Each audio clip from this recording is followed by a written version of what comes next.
गोवा रे होली फास्ट पड़ला माने सोमवार पड़ला होली मंगलवार तो ओडिशा रे होली तो बहुत मिस करुच्ची ओडिशा को कहीं ना ओडिशा रे जो होली खेलर मजा किंतु इठी से मजा मिललानी का तो पाखु जाई होली करी हबनी कहीं ना इठी समस्ते परदेशी समस्त समस्ते अचिन्हा से निज घरे जी रहिले आ सांगसाथी जी सब आसिले बाई चान्स होली कले बस से आ होली खेलर किसी सेमती किसी मजा नथिला बहुत मिस करची ओडिशा को यही होली टाइम रे पर्वपर्वाणी टाइम रे हाय फ्रेंड आ गोटे नवा वीडियो को स्वागत तो वीडियो को कंटिन्यू रखन तो वीडियो भल लगे लाइक करेंगे शेयर करेंगे चैनल न्यू थे सब्सक्राइब निश्चय करेंगे आज तो पाग टे कोहलिया कोहलिया अच्छी सेमती किसी आज खरा भी एपर्यंत 10टा बजला खरा एपर्यंत हवा नहीं चलो संस्था चलो तो वीडियो को कंटिन्यू रखु ये भात बसई ये डाली चलती तापर परियापत्र जीवा दुकान आनिया परियापत्र केमी देखते पूरा नीट एंड क्लीन गैस पूरा सफा सफी ऊपर पूरा नीट एंड क्लीन कहीं सफा सुतरा रखिले आम भल माइंड फ्रेश रहिबो मोर भाई भौणी मैंने कहले कि जिते किचन को सफा रखा सेते भल रहिबो तो आपण कथा मानिकी भाई भौणी कथा मानिकी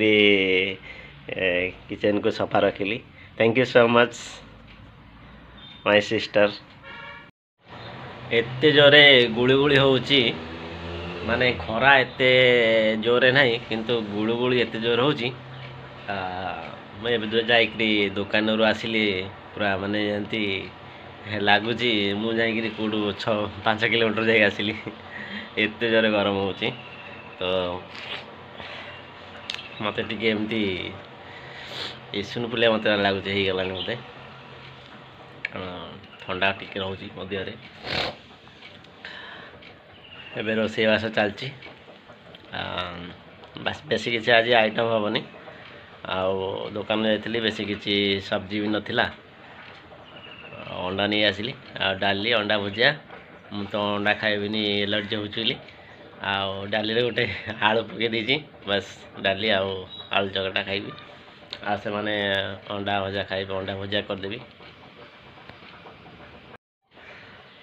ओडिशा रे ब्रेड मिलची आउ केक भी मिले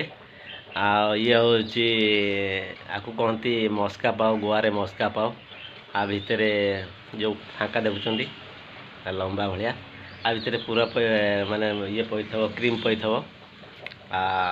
बहुत टेस्टी भी लगी था प्राय टाइम मझे मझे जो दुकान को जाइबी आनिक खाए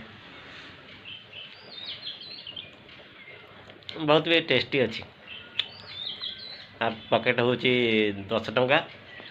आ 2 फाड़ रहे ये गोटे आम गोटे हाथ में आ बेसी भी खाए भल नुह गैस भी बढ़े थाए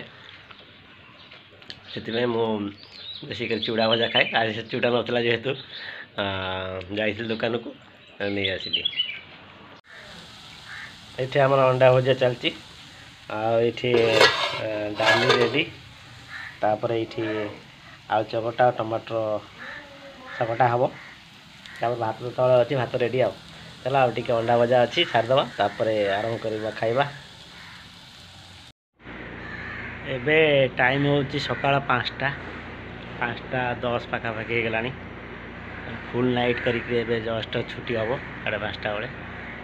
बाहर गले तो एमती कष्ट करा पड़ी था तो आसबार टाइम अच्छी जीवार टाइम नहीं देखिए पाते मो अवस्था